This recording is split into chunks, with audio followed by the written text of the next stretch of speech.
Welcome to another episode of the Plutus Awards Podcast. Our community is filled with hundreds of stories from creators and entrepreneurs just like you. And through the show, we share these stories of challenges and successes, from bloggers to podcasters to writers, speakers, and more. Today's guest is Rich Jones, the founder and CEO of Paychecks and Balances, a multimedia platform dedicated to helping millennial professionals navigate their finances and career so they can achieve the freedom they want. We talk about the discussions and logistics that he needed to complete in order to take over Paychecks and Balances from his former co-host, what some of the best and worst things are about going solo, and the mindset shifts he's had to make as he grows the brand on his own. Let's dive right into my conversation with Rich Jones. Hey Rich, welcome to the Plutus Awards Podcast. Super excited to have you on today. Thanks for having me. So let's start off with talking about Paychecks and Balances. It has been known for a while as a partnership. And so, of course, now that is no longer the case. Can you just talk briefly about the decision and anything you want to share about that? Yeah. So as a podcasting duo, we worked together for about 7 years. And for me, 7 is the number of completion. And I think I made that reference when I announced that we were deciding to choose different paths. But we podcasted together for 7 years. We'd been working together in some form for probably a decade in a previous life. And a lot of things changed over time, just in terms of what you're interested in, because previously we were both relationship bloggers and then pivoting toward personal finance and for me, career advice. And even now, I'm talking a lot more about career-oriented topics because what a lot of people don't know in the personal finance community is that career advice and personal development, those are actually my 1 and 2. Personal finance is actually number 3. I just happen to be in this space, but I could be in any space under the personal development bucket, even with health, fitness. You probably even saw me talking about quitting drinking, things like that. And I think we both realized that we had other things that we wanted to pursue specifically. And I can't speak to everything that he wanted to do, not because we have some agreement that I won't speak to it, but I know public speaking, for one, is something that he was a lot more interested in. The podcasting side of things, part of the reason that we're having this conversation here today, something that I'm very much still interested in. And even just a vision forward for what P&B can be, I have some very specific things in mind that I want to accomplish. And I know that he had some specific things in mind that he wanted to accomplish. And it's essentially getting to a point where it's, hey, we've been doing this for 7 years. Let's not get into a public debacle and war just for the sake of doing that, because that's what people expect when folks decide to go different directions. But I mean, look at Outkast. Look at some of the other folks who are out there where they choose to go their own ways and they're still very much in touch. They still very much communicate, but they're going their own separate paths to ensure their optimum amount of self-happiness. And I think that's what it was for us. Yeah, an aside, I was thinking like, it's no Fleetwood Mac, like not bad, like not dramatic, right? Right. Partnerships can dissolve in a way where two individuals who are really committed to the project just go in different directions. And it sounds like that's what happened with you and Marcus. I do want to get back to what your goals are for Paychecks and Balances. But before we do that, I'm curious about the types of conversations or how you both started the conversation in terms of like how you're going to kind of go your separate ways, and even the beginning of the logistics of how you were going to take over Paychecks and Balances. Yeah, and I'll answer that. And one more thing I'll throw in on the previous that I think is a little bit different about us is that we came into this together versus having our own individual brands and then us joining forces. So people have associated with us as just being together when we initially started as individuals. And there are other brands in the podcast space. I think we know a number of shows where there are two people who have their distinct individual brands, but they do a show together. And if that show were to end for whatever reason and they went back to running their individual brands, people wouldn't question that because, oh, they've always had other things going on. So I think that's different. As for us, I think we really got to a point where we started having more negotiation and what I'll call conflict conversations where we just kind of saw things differently over time. And we ultimately got to a place where we said, yo, let's jump on video. Let's not keep doing this back and forth via chat, which in any relationship, when you try to have serious and potentially emotional conversations via chat, you're opening the door for things to go wrong significantly. But really for us, it was getting on, having a call, hearing each other out about how we felt over the past few months and the differences in perspective and opinion, and having that conversation respectfully and candidly, but ultimately saying, you know what, this might be a good time for us to wrap this up and we each do our own thing and go forward from there. So it was really as simple as that. And then within a few days of that conversation, we started the wind down process, making sure that he had what he needed from the platform, from behind the scenes. I've actually had situations in the past where I've worked with people on stuff, and as they're on their way out, they do like a massive grab and try to take all sorts of things with them. And so making sure that we were in agreement on what exactly is going to go, what's going to stay, that type of thing. And then also kind of talking through how is it going to go? How are we going to announce this publicly? Which there was some negotiation and back and forth about that in terms of how we go about announcing this publicly. And I think even on that, there was some, well, I think we should handle it this way. And I think we should handle it this way. And then we ultimately landed on a spot. So, I mean, really, it was a couple of different conversations. One about, okay, maybe we should be calling it quits as a duo, but then two, let's make sure that we do this right in terms of how we dissolve, because Paychecks and Balances is an LLC, and in terms of how we do this cleanly so we don't create legal risk for one or the other. Since then, it's been back and forth about terms and what's going to make the most sense as we kind of wind down behind the scenes.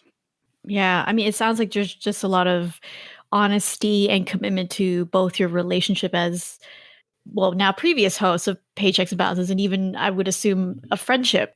Like you said, you worked together for 10 years in some capacity. You don't want to just give up on that so quickly, right? Yeah, but there's also the reality, and I think we see this with friendships, especially when people start getting married, where like once you stop working together, it's like, oh man, like let's keep in touch, but you just naturally don't talk as much because there's just not as much to talk about. Whereas before there was, oh, did you see that email that came in? Now it's, I got that email and I've seen it and there's no one else to loop in about that. Or, hey, we need to schedule this guest. It's no, I need to schedule this guest. Or, what are you thinking about when we do this next recording? Now it's, I need to figure out when I'm going to record. So a lot of the conversations that we had previously, there's no need to have those now. So it would be dishonest for me to be like, yeah, we're talking every day, because there's just not as much to talk about, but that naturally makes sense given that we were business partners. And it's just like when you have like a work wife or a work husband, as they say, like when you switch teams or change companies, you just naturally don't talk as much, even though you're not on bad terms. Yeah, and that's totally fair because the reasons for you needing or wanting to talk to each other are very different now than it was back then. So I think you alluded to this, but I'm going to ask it directly. You were like, oh, well, these emails I don't have to divert to Marcus, or Marcus isn't I'm essentially the only decision maker for most things now. So as this transition is happening, as it finalizes or finalized, what were some of the things you didn't realize you had to do, but you needed to do, like in terms of a mindset perspective? As you know, from being a host of not one, but two, and then on top of everything else you're doing, this is a lot of work. It's a lot of work. And I was already driving things forward as far as the podcast goes. But as far as the blog, that was something that was much more in his purview and much more on his plate. So I had to take over everything that was happening as far as the blog. Another thing that I had to take on that I wasn't as heavily involved with is the newsletter that we send out to our email subscribers. And those two things alone, and I have since brought on a freelance writer because I just don't have the time. And I've actually had to change the whole order and frequency of when P&B releases what, because I simply don't have the time for it. On the other side, the decision making has gotten a lot easier because instead of having to say, hey, what do you think about this? Or having to negotiate on something, I can just do it. And so there is an element of freedom that's come with it. I mean, it's kind of like when you go from living with roommates to living by yourself for the first time, and you're like, oh man, I can just walk around in my drawers. Well, all right, maybe everyone's not going to do that. Like, oh man, I can just leave this in the sink and I can do this and I'll get to this when I get to this. And oh, I'm going to order this on pay-per-view just because I feel like it. I know pay-per-view really isn't as much of a thing anymore, but that part did get easier in terms of having freedom. But yeah, just having to think about what are these workflows going to look like for the blog? What's this going to look like for the email newsletter? Okay, there's this other thing that I had to pick up. And I say that generally, I can't remember what that other thing was, but I'm sure there were other things. How am I going to manage that going forward in a way that works for me? Yeah, I do want to ask about that because I know Paychecks and Bounces was once a week and now you're publishing once every 2 weeks. And like you said, you hired some more help. So I am interested in your thought process in terms of like, how did you come to that decision in terms of publishing frequency and even just other workflow things? The biggest thing is going forward, I wanted to create a workflow that works for me. And when I say that, for the past 7 years, it's been all about serving the audience. And sometimes I think we've both really inconvenienced ourselves in the honor of serving the audience. And serving the audience is still paramount, but I think that I, as an individual, knowing everything that I have going on, can best serve the audience by reducing the number of podcast episodes that I release. And that then allows me to spend time on other things within Paychecks and Bounces. So, for example, if there's a newsletter that comes out now, guess who's writing that newsletter? Guess who's reviewing and proofing all of the content that's going in there? Guess who's looking at the blog post that's going up? Guess who's giving direction on how to get that scheduled and coming up with tags and titles? All of those things take time. And then on top of this, I've actually been developing an audio course behind the scenes for the Himalaya Learning Platform, and that just recently went live, and I had to deliver them 7 episodes in the past couple of months. And so when you think about that, trying to release an episode every week, so record every week, write blog posts, get a newsletter out there, write a script for an audio course, record the audio course, and oh, by the way, I also have a day job. That's a lot. That's a lot. And so for me, it was, how can I do this in such a way where the quality doesn't dip? Because yeah, I could have continued with releasing episodes weekly, but I wouldn't have been able to give it my all the way that I can do it now, where I have more time to be strategic in terms of scheduling and also more time to think about and prepare for a conversation. Whereas I'm bouncing from week to week to week. Even when I was ahead, now I can stop and start a guest interview template, step away from it for a few days, and then end up asking them a question I wouldn't have asked otherwise because of how I was just kind of rushing from week to week to week in the past. But particularly in the last probably season that we were together, the last few months, it did feel like a mad scramble at some points. Yeah, I mean, people are listening. I know y'all understand, like, there's a lot of behind the scenes work, even running as something as air quotes simple as a blog, simple as a podcast, right? Especially, I think I would almost argue when you're starting out, you're kind of doing most things yourself. Like you figure out the automations, you're setting up things. Even when you're hiring people, you have to think of, who do I want to hire? Like what task? How do I know that it's actually working? Like those are so many things. And I don't remember the name of the book. I think it's called Make Noise. And this guy produces like some of the biggest podcasts in the world. He's like, any task that you think you need, it'll take twice as long. So just schedule twice the amount of time you need to do it. And so It sounds like what you were saying is there was a bit of an overwhelm in the beginning in terms of, okay, well, if I'm going to keep up with everything 2 people were doing, plus whoever you hired, and now it's all falling on me, like there's no way, right? You want to be able to keep the quality that you have built with Paychecks and Bounces. But yeah, publishing frequency is less. Maybe and people seem to be okay with that so far, I'm assuming. Yeah, people have been pretty positive about it. Of course, they would love to have more episodes, but also, I won't lie, the pandemic did have an impact on podcast listenership. I know it did for a lot of us, and considering that the P&B audience was primarily office workers, people who were listening to the show on their commute, who no longer have a commute. We're getting folks who are coming back now and they're like, oh, wait, did I miss something? Like, what happened? I've only heard you on the show. I'm like, yeah, but if you'd been listening consistently, you would have known at the season start that we made a pivot and that now it's just me hosting the show going forward. So people have been good about this season in terms of me doing the interviews and the frequency, but I know that there are people who do wish that the show was still weekly, so they had one more piece of content. But again, that's what I mean, where I had to create a workflow and do what worked for me first so that I can best serve the audience. Yeah, and it also prevents burnout on your part, which then if you burn out, you don't do anything at all, which kind of defeats purpose. And I was very close to burnout in October. And I actually had the thought that I couldn't imagine having done a weekly show in September and October on top of everything else that was going on, like the audio course that I mentioned, I've also done consulting work outside of my day job, helping someone launch their podcast, facilitating conversations for companies on personal finance. And then even beyond that, creating a couple of pre-recorded presentations for an upcoming conference. And that was all in October. So it was probably 6 episodes for a course, 2 podcast episodes, 2 consulting gigs. Like that was all in the month of October. And that last Friday, which I think it was Halloween, I could not wait to get to the other side of that because I was getting close to burnout. Like there were a couple of moments in October where I almost came to literal tears because of just how much stuff was on my plate. And that's with having help. I was still overwhelmed. What kept you going in terms of other than hiring help?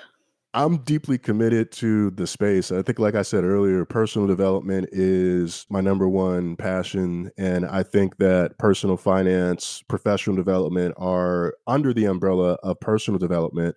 And so I still think about the listener. And so while I'm thinking about myself, I'm still thinking about the person who's looking at their podcast feed every 2 weeks now and what it means when they don't see something and the trust that I'm breaking with them.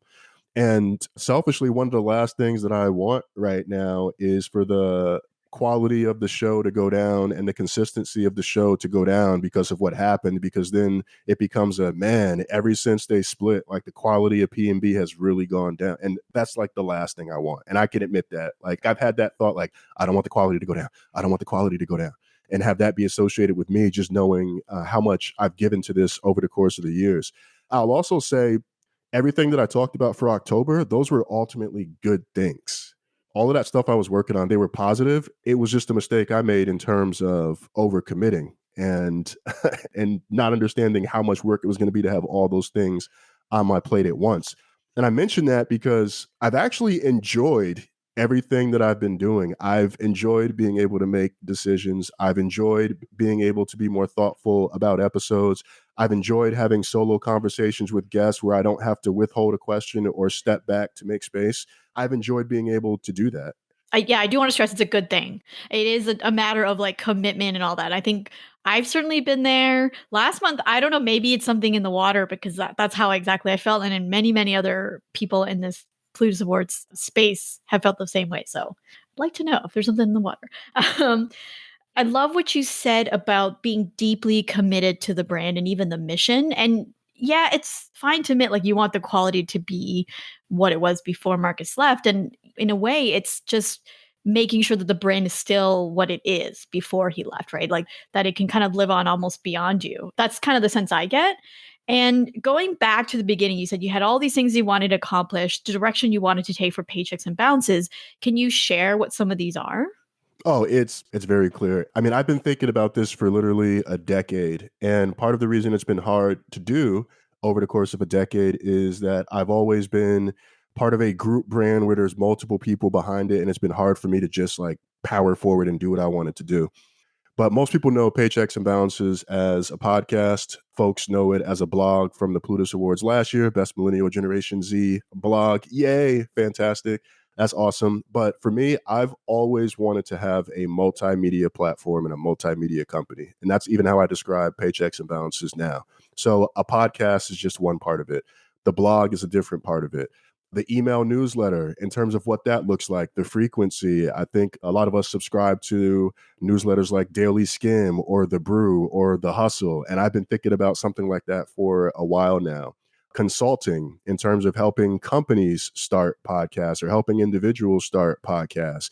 Right now, I have a separate brand that I don't talk about that sits on another website that I can now pull under the P&B umbrella because, hey, I'm a podcaster and I help people launch and grow their shows.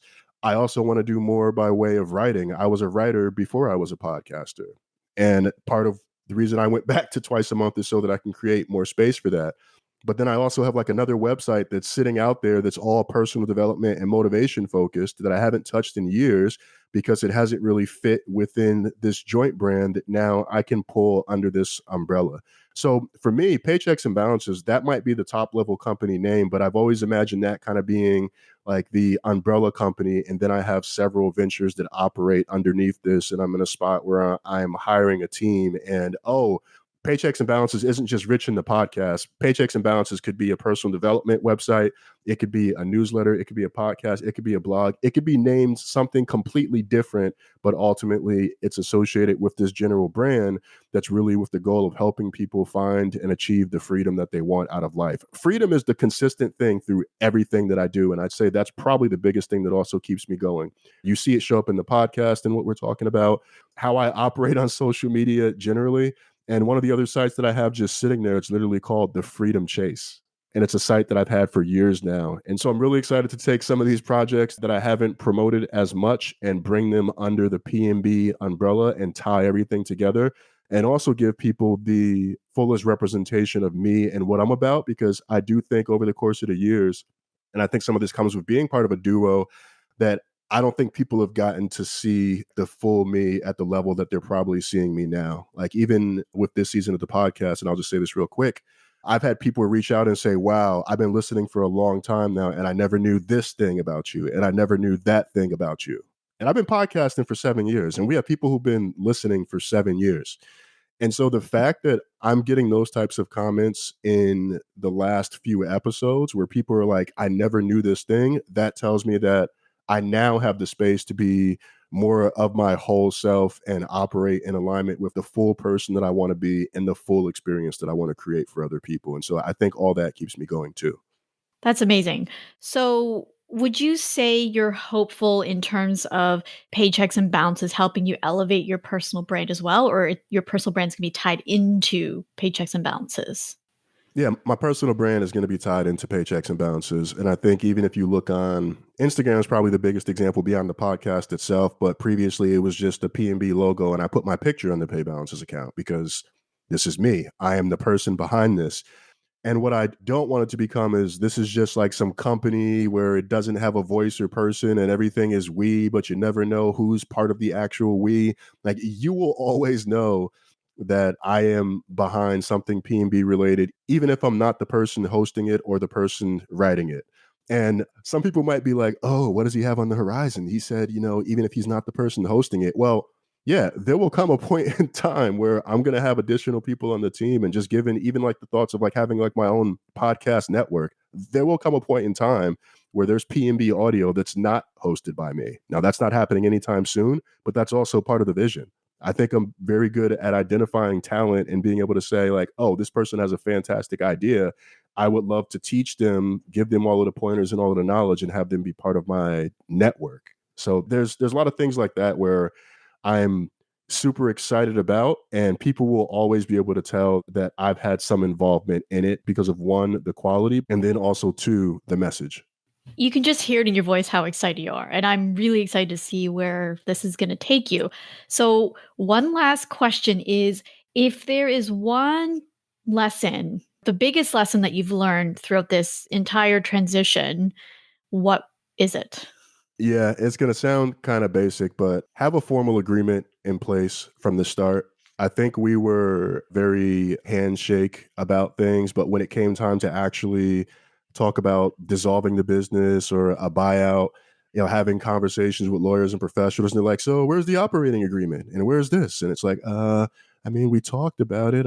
If we've got it in a Google Doc and an email where we agreed by a comment. And ultimately that has made things just a bit more challenging, where now it's kind of scrambling to put things together and having to answer a lot of questions that we should have had answered earlier on. And I think some of that is a result of starting with, let's see where this goes. Because even though I think we both had entrepreneurial aims, I think when we first started, it was kind of like, let's see where this goes. Let's see what this provides for us. So kind of formalizing a lot of that business stuff wasn't a top priority. But I would encourage people to really take that time up front to get clear on the expectations of each other, to have something in writing. And even if you're like, we're just doing this for fun, you still need to have something in writing that makes it very clear what's expected of each person, so that you don't have these scenarios later on where it's like, oh, I thought you were going to do this. I thought you were going to do that. I thought you handled this. And things go back and forth in a way that they really don't need to. And I'd say the other thing that I've just learned particularly over the last year, is speaking your mind and being comfortable with that and knowing that sometimes you are going to upset the person that you're working with. And you can do more damage by keeping thoughts to yourself in some situations than by actually having the conversation, sharing what you're thinking about. And even if it's tough in the moment, ultimately getting to a better outcome. Because when you avoid, you don't stop it from happening, you just delay the inevitable. And you can cause that to become a much bigger issue than what it needed to be. And that's not a shot at anything specific, but there have been conversations where I've just like kept something to myself and I'm like, we really should have done it this way. And I just kind of sat on it when, particularly now and over the last few months, I've been a lot more vocal in terms of, I think this should happen. I think that should happen. And yeah, I've just gotten a lot more comfortable with that honesty and being able to represent myself and not necessarily worry about, oh, this person might respond this way, because you've also got to understand people are humans. And so you can't control how they respond, but you can control how you respond. And in the message of freedom and the message of truth and authenticity, you'd rather know that what you said is honest and that you spoke what was important to you, regardless of the situation, versus you held yourself back or you lied to create a more positive vibe, but it was not true with who you really are. So those are the two things I'd probably say. Yeah. And in total agreement as someone who went through something very similar to what you went through. So, Rich, obviously we can find you at paychecksandbalances.com. Anywhere else people can find you online? Yeah, on Twitter and Instagram at PayBalances. Also my individual account at I am Rich Jones. But if you go to anything at PayBalances on social media, you'll then see a link to my individual stuff as well. And that's what I mean. You know, you'll see my picture start popping up more places. I also do have a course out right now for folks who are looking to change their day job. And that course is called Change Your Day Job. It's on the Himalaya Learning platform. I also have a post about it on the Paychecks and Balances website. So those are the main places. And yeah, I am Rich Jones or at Pay Balances. You can find me everywhere. And I do respond to people. Good to know. For now. For now, until you get too big, right? Well, again, Rich, thank you so much for coming on the Plutus Awards podcast. Thank you for having me. This was a lot of fun. I enjoy getting to be honest in these streets. I hope you enjoyed today's episode. Let's take a look at some lessons we can learn from my conversation with Rich. Lesson number 1, freedom is a double-edged sword in business. Now, Rich had mentioned that he feels a lot more creative freedom and a lot more leeway in terms of the things he wants to implement in Paychecks and Balances. But of course, that comes at the cost of more work. Of course, you can hire more people, but even thinking about the systems and processes that you want to implement does take up a lot of mental bandwidth. And so if you are doing something on your own, that's something to think about. But of course, if you want to be in a partnership, there's also some give and take in terms of that process. So think very carefully about what you want to do. Now that ties into lesson number 2, is to get a partnership agreement and scope of work in place before you launch anything with the business partner. From personal experience, I had a partnership agreement with a former business partner, and that proved to be really helpful when we decided to dissolve that partnership and divvy up things for my other show. And having a scope of work in place can really help to set expectations right from the get-go when you're launching any venture. And this is even before it becomes profitable, because you want to be able to have those conversations in place for when you do get busy or when partnerships do break up, which can happen. That's it for today, and thank you so much for listening to the Plutus Awards podcast. If you're interested in collaborating with other financial bloggers, podcasters, influencers, and more to chat about your work, interests, ask and answer questions, come join our Facebook community. Search for Plutus Community in the search bar or head to facebook.com/groups/Plutus Community. We hope to see you there and get a chance to support you and your amazing work.